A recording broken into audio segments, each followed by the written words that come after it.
Women protest FG's refusal to release Nnamdi Kanu. Some women in Abia State took to the streets on Friday to protest the federal government's refusal to comply with a court order to release the leader of the indigenous people of Biafra, Nnamdi Kanu. The Court of Appeal Abuja had discharged Kanu in October, and the Federal High Court in Umuahia, Abia State ordered the federal government to return Kanu to Kenya. This is what, 2 years? Or, no, not 2 years. A year and a bit after this whole incident, and they're talking about returning Nnamdi Kanu to Kenya. Damn. Well, it is very unfortunate that Nnamdi Kanu has fallen into the hands of this government. Those that have tried to lead change in their own respective ways never tend to do so successfully. And again, Nnamdi Kanu is going through the usual pattern of what, I guess, he calls himself a freedom fighter. And so this is what, it comes with the role of being a freedom fighter, well, at least in public.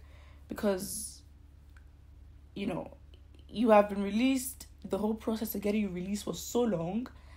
In fact, during when, the time that you were held hostage, the what was his name? Abakari was involved with the fraudster, and he was asked to be extradited to the US and was protected beyond any measure. And so you have situations like that, and you're like, then what is the essence? Well, the federal government has yet to obey the end of the court orders. We're not surprised. And one of the banners the protesting women held reads, Buhari's regime must obey court's order. But what is the essence of this? Women are literally going under the hot sun to protest.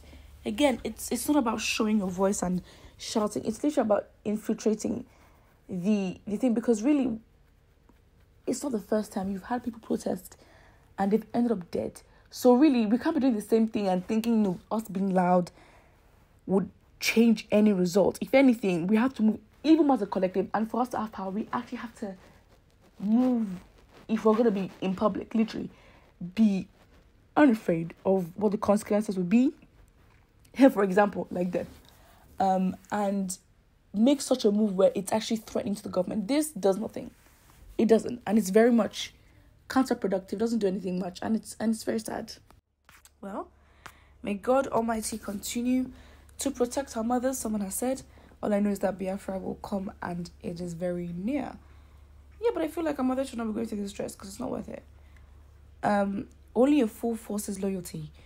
Nigeria has to convince the Igbos to be loyal to the country or allow them to go. Anything apart from this will continue to be dragging this country backwards. Whether you see it as loyalty, because I personally do not agree with that. This country was not made or founded with loyalty and people.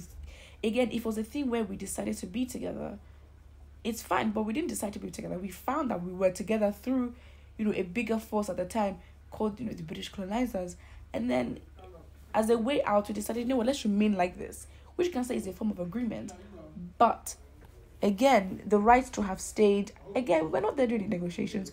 We don't know what was signed, but self-determination till today is still a right. There is no doubt that, of course, the Biafra movement does, there's a lot of division in the country, and that just makes it even worse. So again, if they decide that they want to leave, they have justified reasons.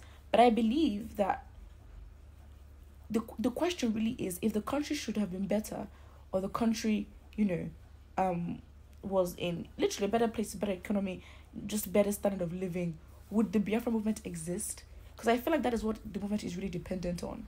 So I think if we have better governance, equal treatment, and of course rotational presidency, as they say, especially with Igbos being in power, then I don't think it is a problem. I think maybe, yes, Biafra might have been a movement, and Nigeria's backwardness and retrogression just emboldened and encouraged the movement to actually become even more powerful and better, to be honest. So you can say that, but as a thing of, oh wow, you're not being loyal to your country, Nigeria. Nigerians are the most unpatriotic individuals ever. So the word and use of loyalty is so misaligned. It's out of it. You've literally missed the mark. It does not make sense at all. I think the word loyalty is even triggering to Nigerians. When we say there will be no elections in Biafra land, with Mazi Nnamdi Kanu still in DSS cell, you thought we were joking. Buhari will give us United States of Biafra. Well, United States of Biafra, and you have the states that should typically make up Biafra, or you think that would make up Biafra, fighting against who is a true Biafran. Huh? Doesn't make sense. A number of people are now against Biafra because their brother wants to become president. But again, it goes to the validity and the strength of this movement, of the Biafra movement. Is it really about self-determination or a way to get out of this country justifiably by making their country that, should have existed from the beginning? Because really the strength of the party, and I think really the strength of the party really lies in the fact that this country is so backwards and this country is not good enough that they decided, let's make our country anyways, since this is what we have wanted. But the strength of the party going, deep into the ego people and what was meant to be and the country that was meant to be Biafra, I'm not sure about that. Maybe a few people or the leaders of the movement may have that sort of mindset and thinking towards actualizing Biafra. But I think with the reasoning, the way they promoted the party, and especially with how they've gained popularity so far, I don't think the strength of the movement, especially with where or how they have gained their followers, is literally dependent on the fact that Biafra seems like a better way out of this country, to be honest. But again, the process of getting Biafra has been so long, and look at the leader of the movement. Not that he's not good enough, but look at what he's going through. So counterproductive, and they know what they're doing, because how can the party make so much progress when the leader is detained? Doesn't make sense. The owners of the clone sitting in power has not given him the order to release Kanu. Kanu is fighting for the best of all regions from the hand of the British people. Neo-colonization, not just a Biafra. Well, I don't know. It just needs to change, because literally this man is risking his life. And we have watched people we love, freedom fighters that we have seen in the past that we do care about, lose their lives. And really, not that it wasn't worth it, but we have to think, okay, fine, they've done it this way. We need to find a better way of achieving what we want.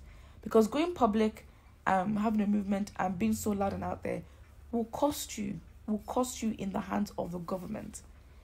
And it has proven to be very ineffective. So, I don't know. If anything, I just believe that these mothers should not be out in the sun protesting like this. It's more than just protesting about Biafra. If they wanted to protest anything, it should be about this country in general. Because if we were to protest everything that are happening, a lot of things in this country are strong enough for you to protest. That's a waste of energy. We need to find efficient and better ways to do things. But what if you can, don't forget to like and subscribe.